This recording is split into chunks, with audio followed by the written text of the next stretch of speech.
Narinig ito ni Sohan at ngumiti habang tinitingnan siya, bago umalis at sinabi, babalik ako pagkatapos maglakad-lakad. Kung may magagandang armas mula sa mga nakuha niyo sa black market, ibigay niyo sa kanila. Sumagot si Sok, oo, troop leader. Habang naglalakad si Sohan sa merkado, may lumitaw na tao at lahat ng tao sa paligid ay nakatingin sa kanila. Isang lalaki na may suot na sombrero at isang dwarf ang naglalakad sa likuran niya, dragging ang isang cart. Nakatayo si Sohan roon at tinitingnan sila dahil mukhang kainahinala. Ang lalaki ay may hawak na malaking espada sa kanyang mga bisig at parehong ngumingiti sila. Nang gumawa ng eye contact si Sohan sa lalaki, sinabi nito, hello, Sohan. Narinig kong ikaw ang troop leader ng Mystic Lunar, tama ba? Sumagot si Sohan, tama. Ngumiti ang lalaki at sinabi, nagpadala sa amin ang Sword Wolf. Narinig mo na ba ang tungkol sa Northwind Sword Wolf? Tinitingnan ng lalaki si Sohan mula sa ilalim ng kanyang sombrero at sumagot si Sohan sa kanyang mga mata, oo, narinig ko na siya. Sinabi ng lalaki kay Sohan na ang Northwind Sword Wolf, na narinig ang mga balita na pinatay mo ang leader ng Revolving Blood Clan at sinakop ang Eastern Dark Street, ay nagpadala sa iyo ng regalo at liham. Pagkasabi nito, inutusan niya ang dwarf na tao na ibigay ito sa kanya. Sumagot ito ng masunurin, oo, sir. At nagsimula itong lumapit kay Sohan na may maliit na mga paa at may nakakaasar ng ngiti habang hawak ang isang bagay sa kanyang mga kamay. Pagkatapos, yumuko siya sa kanyang mga tuhod sa harap ni Sohan bilang isang paggalang at ipinakita ang liham. Samantalang si Sohan ay tahimik na tinitingnan siya, kinuha niya ang liham mula sa mga kamay ng dwarf. Sinabi ng lalaki na may sombrero kay Sohan na ang Sword Wolf ay nais makipag-isa sa iyo, maaari kang maghanap sa kanya o kung hindi ito maginhawa, maaari ring dumating ang Sword Wolf sa Eastern Dark Street upang hanapin ka. Habang nakikinig, binuksan ni Sohan ang liham at nagsimulang magbasa. Sinabi ng lalaki sa dwarf, ibigay mo rin sa kanya ang regalo, at inilagay niya ang kanyang kamay sa kanyang panloob na bulsa, sabay sabi, oo, sir. Muling tumingin si Sohan sa kanya, at kinuha ng dwarf ang isang sobra mula sa kanyang bulsa at inilahad ito sa kanya. Sinabi niya na ito ay 100,000 nang nainihanda sa papel na banknote, ngunit sa halip na banknote, may 2 pulang mata na kumikislap sa sobra. Bigla, may lumabas na ahas mula sa sobra at kinagat ang kamay ni Sohan, ngunit nakatayo pa rin si Sohan roon, tahimik na tinitingnan siya. Ang ahas ay nagdulot ng sugat sa kanyang kamay at patuloy na hawak ang kanyang kamay sa mga ngipin nito. Habang tinitingnan ito, parehong nakangiti ng mockingly ang lalaki at ang dwarf. Tumingin si Sohan sa ahas na patuloy na kumagit sa kanyang kamay. Sinasabi ng lalaki na may sombrero kay Sohan, dahil gumagamit ka ng lason, alam mo kung ano ang Blue Viper, di ba? Ibibigay ko sa iyo ang antidote kung lalabas kang mahinahon. Ngunit si Sohan ay tahimik na tinitingnan siya. Matapos ang ilang sandali, hinawakan niya ang maliit na ahas mula sa leeg at inalis ito sa kanyang kamay. Tumingin siya sa mga mata ng lalaki at sinabi, umalis ka. Ang dwarf ay may hawak na maliit na dagger sa kanyang kamay at inatake si Sohan gamit ito, ngunit naiiwasan niya.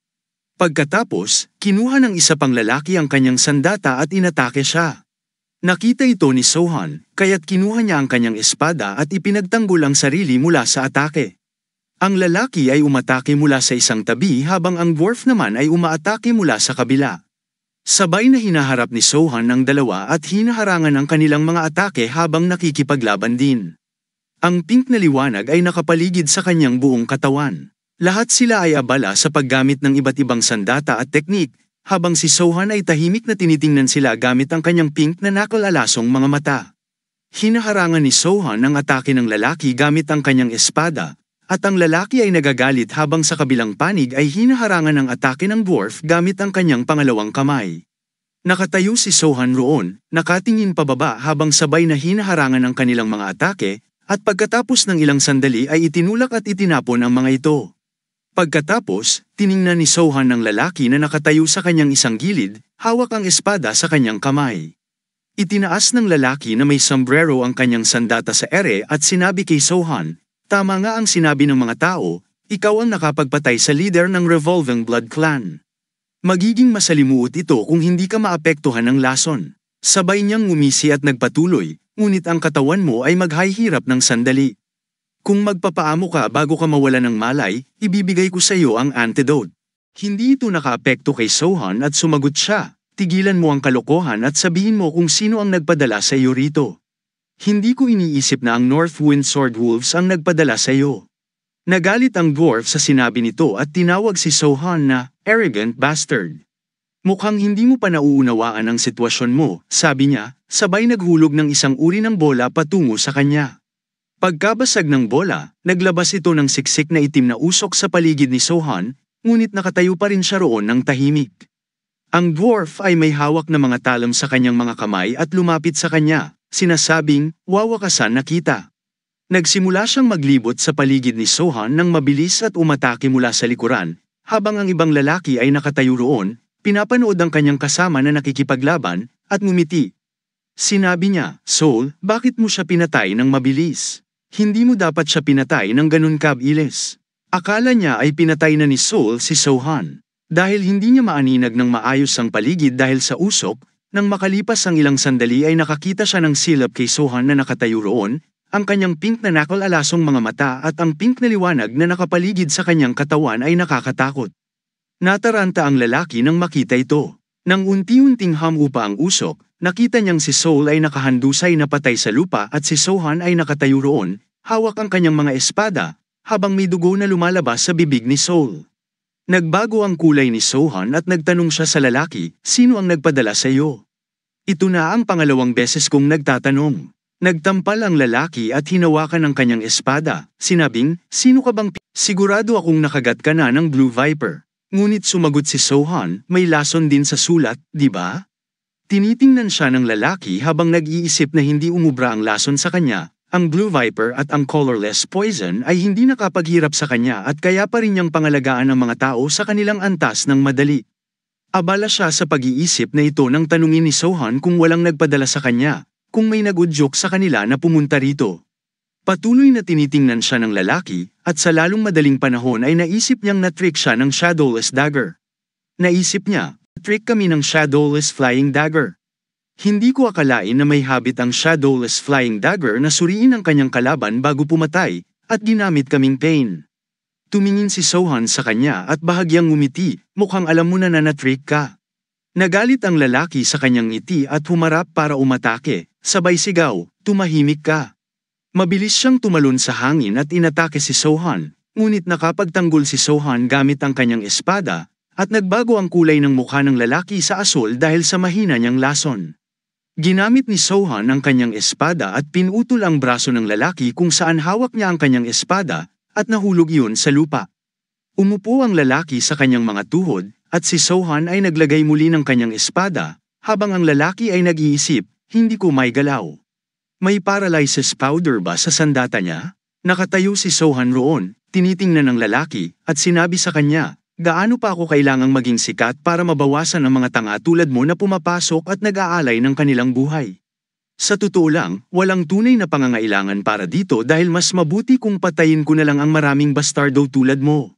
Nang marinig ito, sinabi ng lalaki sa kanya, patayin mo na lang ako.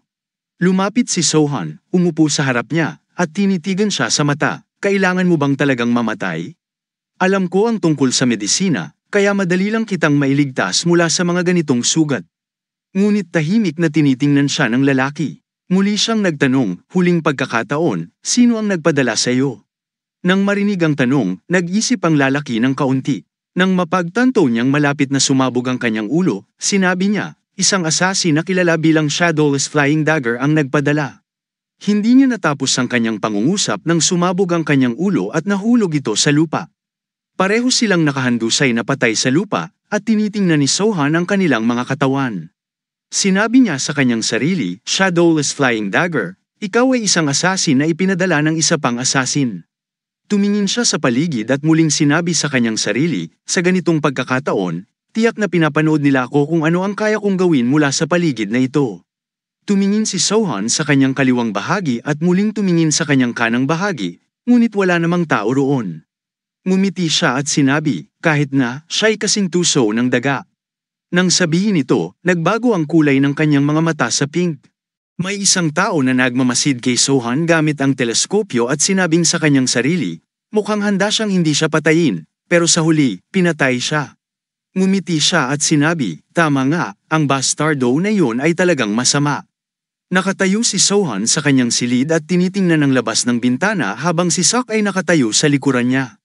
Pagkatapos, sinabi ni Sohan ng isang bagay sa kanya, at nang marinig ito, tinanong siya tungkol sa madaling paraan upang ilabas ang leader ng Sword Wolf at ng Sun Dragon Association. Sumagot si Sok, oo. Mukhang nagulat si Sok at tinanong siya, anong nangyari para mag-react ka ng ganito? Sinabi ni Sohan, may nagpadala ng assassin sa akin. Nang marinig ito, nagulat si Sok at tinanong si Sohan, isang assassin. Ayos ka lang ba? Narinig ni Sohan ang kanyang stupid na tanong at tinitigan siya. Pagkatapos ay ngumiti at sinabing, nandito pa ako, hindi ba? Tumitig si Sok sa kanya at sumagot, tama nga. Siguro. Pagkatapos mag-isip sandali, sinabi ni Sok kay Sohan, may isang paraan para makapaggalaw sila. Tumitig si Sohan sa kanya nang may tanong sa mga mata, at nagpatuloy si Sok, ito ay ang karne ng pinuno. Nang marinig ito, tiningnan siya ni Sohan at nagtanong, karne ng pinuno. Sinabi ni Sok sa kanya na hindi na ito nangyayari, pero dati itong ginanap taon-taon. Noong naganap ang karne ng pinuno, nagtipon ang mga lider ng unorthodox factions ng Shenyang, kasama ang ilang martial masters. Bukod pa rito, kung sila ay makakasali sa pulong ay nagtatakda kung ang kanilang organisasyon ay itinuturing na una o pangalawang uri. Nang marinig ito, tinanong ni Sohan siya, gusto mong muling IP host ang pulong na yon? Sumagot si Sok, oo. Nagustuhan ni Sohan ang kanyang ideya at sinabi, hindi masamang ideya yon. Mauna na ako. Nang sabihin ito, nagsimula siyang mag-isip tungkol sa karne ng pinuno. Nakatayo sila roon nang may kumatok sa pinto. Knock knock. Tumingin si Sok sa pinto habang si Sohan ay nalulumbay sa kanyang mga iniisip. Pagkatapos ay pumasok si Dawn sa silid na may dalang pagkain at ngumiti, Sohan, nagdala ako ng pagkain. Narinig ni Sohan ang kanyang boses at tumingin sa kanya, nandito ka. Sabi ni Sok kay Sohan, umalis na ako. Nag-alok si Sohan sa kanya, kumain ka muna bago umalis. Naguluhan si Sok sa narinig at nagtanong, pardon, muling sinabi ni Sohan, kumain tayong magkasama. Nagtataka si Sok kung tatanggapin ba ang alok at mukhang nag-aalala. Iniisip niyang kumain kasama ang leader. Umupo si Sohan sa silya at si Dawn ay naglalagay ng pagkain sa mesa. Nang tanungin ni Sohan si Chef Dawn, may sapat bang pagkain tayo? Inayos ni Dawn ang lahat ng pagkain sa mesa at hawak ang isang pitsyal ng alak. Sumagot siya, oo, nagdala ako ng sapat na alak para magsalo-salo. Nang marinig ito, sumagot si Sohan, ayos yan. Maraming uri ng pagkain sa mesa at may magandang amoy na umaabot mula dito. Habang si Dawn at Sohan ay nakaupo sa isang silya, si Sok naman ay nakatayo roon na nag-iisip kung ano ang gagawin. Tumingin si Sok sa kanila at tinitingnan din nila siya. Sa wakas, nagtanong si Sohan, anong ginagawa mo? Nagpa siya si Sok at umupo sa silyang katabi nila. Sinabi ni Sohan sa kanilang dalawa, kumain tayo. Sumagot si Sok, okay. Kaya't nagsimula silang kumain at uminom ng alak, at pagkatapos uminom, nagsimula silang magtsismisan. Si Dawn, na medyo lasing, ay nagsimulang magkalat ng mga kalokohan at nagkatawanan silang lahat. Samantala, ang shadowless flying dagger ay nakatingin sa kanila mula sa isang malapit na gusali, pinapanood si Sohan. Nagulat siya sa kalmadong anyo ni Sohan, dahil sa kabila ng panganib, siya ay nag-e-enjoy at umiinom ng alak habang tinitingnan sila. Iniisip niya na para sa isang taong halos na assassinate, tila nagiinom siya ng parang baliw. Bukod dito, ginagawa niya ito sa kabila ng kanyang kaalaman sa aking pagkakaroon. Bodacious na ulol, ipapaabot kita sa kabilang buhay ngayong gabi, naisip niya, na naaalala ang pagkakataon nang tawagin siya ni Sohan na isang sneaky rat. Matapos uminom, lumabas sina Sohan at Dawn mula sa pavilion. Gusto sanang ipakita ni Sohan ang sword dance, pero pinigilan siya ni Dawn, hoy, baka ka masaktan. Ipakita mo na lang sa akin sa ibang araw. Ang dami mong nainom ngayong gabi. Sumagot si Sohan, sobrang sober ako. Kailangan kong tuparin ang pangako ko. Nag-iisip si Dawn tungkol sa pangako, at pagkatapos ng ilang sandali, naalala niya ang pagkakataon nang nasa restaurant siya at habang umaalis, sinabi ni Sohan na, kapag natapos ko ang Revolving Blood Clan, ipapakita ko sa iyo ang sword dance. Nang maalala ito, ngumiti siya at nag-isip, tama, sinabi nga niya yun. Nakatayo si Sohan sa courtyard, tinitingnan ang langit na puno ng mga bituin, at tinanong si Dawn, naalala mo ba ang sword dance natin? Sumagot si Dawn, oo, pero makakaya mo ba talaga itong gawin habang lasing ka? Mas mabuti siguro kung gawin mo ito mamaya. Ngumiti si Sohan at sinabi, ayos lang yan, magiging drunken sword dance na lang ito. Sabay kuha niya ng kanyang espada, tinitingnan ito, at itinaas ang espada sa ere. Pagkatapos, iniikot niya ang espada sa 360 degrees, kumikilos ang kanyang mga paa sa isang tiyak na paraan habang gumagawa ng sword dance. Isinara niya ang kanyang mga mata at naisip ang isang dalaga na sumasayaw kasama niya. Sinabi niya, oo, mabagal sa simula, pero bumibilis ito sa paglipas ng panahon. Nagsasaya si Sohan habang isinasagawa ang kanyang sayaw ng may buong konsentrasyon. Itinaas niya ang kanyang kamay sa lupa habang yumuyuko sa kanyang tuhod, at muling nagsimula ng sayaw. Iniisip na ang magandang dalaga ay sumasayaw kasama niya, nakasuot ng rosas na damit at may hawak na espada. Sinabi niya, ngayon, palitan mo ang iyong mga hakbang. Ngumiti siya habang sumasayaw na nakapikit ang mga mata, at talagang mahusay ang kanyang pagganap. Sa pagtatapos ng kanyang sayaw, nakatayo sila sa harapan ng isa't isa, itinuturo ang kanilang mga espada sa isa't isa. Nakasara ang mga mata ni Sohan habang tinitingnan siya ng dalaga, na may magandang mukha at mga pink na mata. Iniisip ni Sohan na nakangiti siya sa kanya at pagkatapos ay sinabi, salute. Ngumiti siya at sinabi, ang galing mo na ngayon. Mas magaling ka pa kaysa sa akin. Sobrang proud ako sa iyo. Bigla siyang nawala at bumukas ang mga mata ni Sohan. Tumingin siya sa paligid at nagtanong sa sarili, nasaan na sila? Nagtataka si Dawn sa kanyang sayaw at nagulat din, at sinabi, wow, Sohan, ang galing. Pareho nang nakita ko noon, kamangha-mangha. Walang sinabi si Sohan kundi tumingin sa kanya habang ngumiti. Ngumiti si Dawn at nagtanong, bumalik na tayo, malamig dito. Habang ibinabalik ang kanyang espada, sinabi ni Sohan, dapat ka nang pumasok, may iwan ako rito sandali. Pumasok si Dawn, kung ganoon, aalis na ako. Umalis si Dawn at si Sohan naman ay nahiga sa lupa habang tinitingnan ng langit, nawawala sa kanyang mga iniisip. Samantala, ang shadowless flying dagger ay nakatayo sa isang gusali, pinapanood siya at iniisip, damit, bakit siya biglang nagsayaw ng ganyan? Naamoy ko ang alak mula rito, para bang hinihiling niyang patayin ko siya agad. Kung hindi ko siya mapatay ngayon, isang salungguhit, akong idiot. Mas mabilis ang mga nakatagong armas ko kaysa sa isang lasing na bastardo tulad niya. Iniisip ito, kinuha niya ang mga talam na hawak niya sa mga daliri at itinapon ang mga ito sa kanya, mamatay ka. Ngunit sa panahong yun, nakaiwas si Sohan at pinrotektahan ang sarili sa pamamagitan ng pagtalon mula roon. Hindi tumama ang mga talam kay Sohan, kundi naipit sa sahig. Ang shadowless flying dagger ay tumalon mula sa gusali at ngayon ay nakatayo sa lupa. Samantala, si Sohan ay nasa bubong ng gusaling yun, tinitingnan siya. Tumingin siya kay Sohan na nakapikit ang mga mata, at ngumiti siya ng may pagnanasa, iniisip, anong katangahan, nakaiwas siya sa pamamagitan ng pagtalon. Kinuha niya ang isa pang makapangyarihang armas na ang harapan ay katulad ng mukha ng ahas at itinuturo ito sa kanya, hindi mo ito kayang iwasan. Ang armas na yun ay naglalabas ng mga matatalas na hibla ng talam, ngunit binuksan ni Sohan ang kanyang mga pink na mata at kinuha ang kanyang pang-ipit na panggawa, gamit ang kapangyarihan ng Immortal Wind Flash Strike.